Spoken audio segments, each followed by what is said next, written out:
Кыргызстанда Рамазан айында майрамдык маанай тартуулаган ири кайрымдуулук иш-чаралары өтүүдө. Бишкек жана Ош шаарларында Рамазан чатыры долбоорунун алкагында ооз ачаар кечелери өтүүдө. Бүгүнкү ошо ифтар 156 адамга өтүп атат.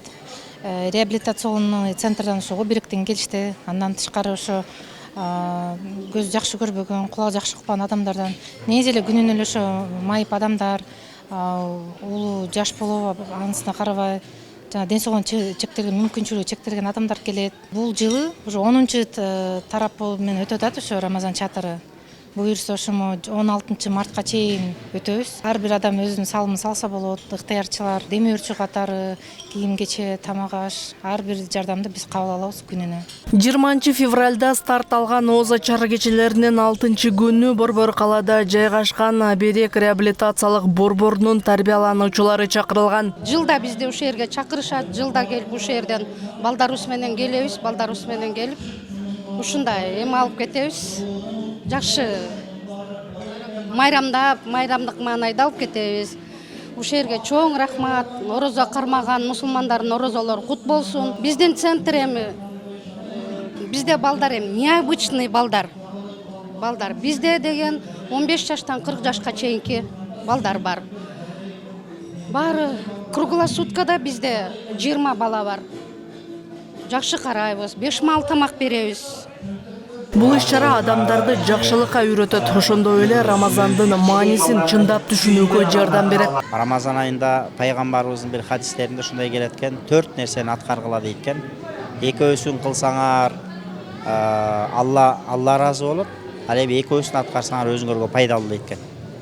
Биринчиси эмне десе, ошол ла илаха иллаллах, истигфар, баягы тахлил келимесин көп айткыла дейт. Экинчиси болсо истигфарды көп айткыла дейт. Астагфирулла, астагфирулла, астагфирулла. Экинчиси болсо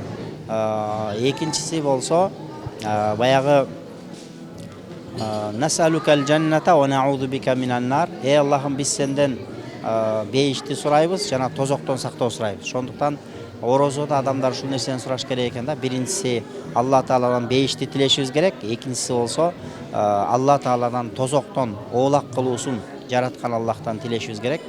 Рамазан айына ооз ачаар астында турабыз. Ар бир күнү ооз ачаардын астында миңдеген адамдарды Аллах Таала тозоктон азат кылат экен да.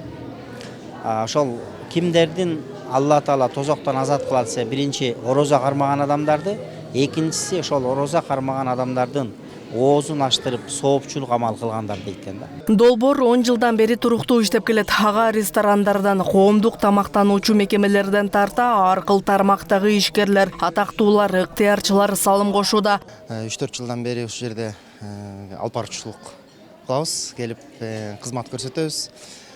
Бул жерде Рамазан чатырын уюштуруучуларга дегеле аябай ыраазыбыз, баа беребиз. 30 күн бою бир эмес 10 миң деген кишилерди чогултушат, тамакка курсагын тойгузушат. Андан сырткары белектерди берип, аябай ошо биздин өлкөбүздүн мындай катмарында, кандай катмарында жашаган ошо тургундарыбызга ушундай кылат да. Анан биз болсо келгенде бул жерден көп кишилерди көрөбүз. Мисалы үчүн ДЦП менен ооругандар болот, сүйлөбөгөндөр, же баса албагандар көрүп биз бул жерден ошо кандай десем эми мындай мотивация алабыз да, мындай материально болбосо дагы моралдык сөзүбүз менен бир колдообузду көрсөтүп, өзүбүздүн кызматыбызды көрсөтүбүз деп келип турабыз. Баарыңыздардын кармаган орозоңуздар кабыл болсун. Деги эле өлкөбүздө ушундай кайрымдуулукка, ушундай бөбөктөр болобу, ушундай катмарда жашаган инсандарга көмөк көрсөткөн жакындарыбыз, жарандарыбыз көбөйүп баратат, дагы көбөйө берсин. Ошо колдоп, орозо учурунда 30 күн ичинде көп соопторду чогуу таап калганга Кудайым насип этсин. Рамазан чатыры долбоору Кыргызстандын ири шаарларында беримдик жана кайрымдуулук духун жандандырып келет. Эске салсак, буга чейин бул демилгеге дүйнөлүк таанымал блогерлер, белгилүү ашпозчулар жана коомдук ишмерлер да катышып өз салымдарын кошушкан. Алардын катышуусу долбоордун масштабын кеңейтип гана тим болбостон муктаж жарандарга жардам көрсөтүү, ыйык Рамазан айында жакшылыкка үндөө сыяктуу баалуулуктарды даңазалоого өбөлгө түзгөн. Бүгүнкү күндө Рамазан чатыры коомчулукту кайрымдуулукка чакырып, ар кайсыл улуттагы жана курактагы адамдарды бир дасторкондун айланасында бириктирген маанилүү социалдык долбоорлордун бири болуп калды. Зарема Женалиева, Гүлчурок Казымкулов, Азия ТВ, Бишкек шаары.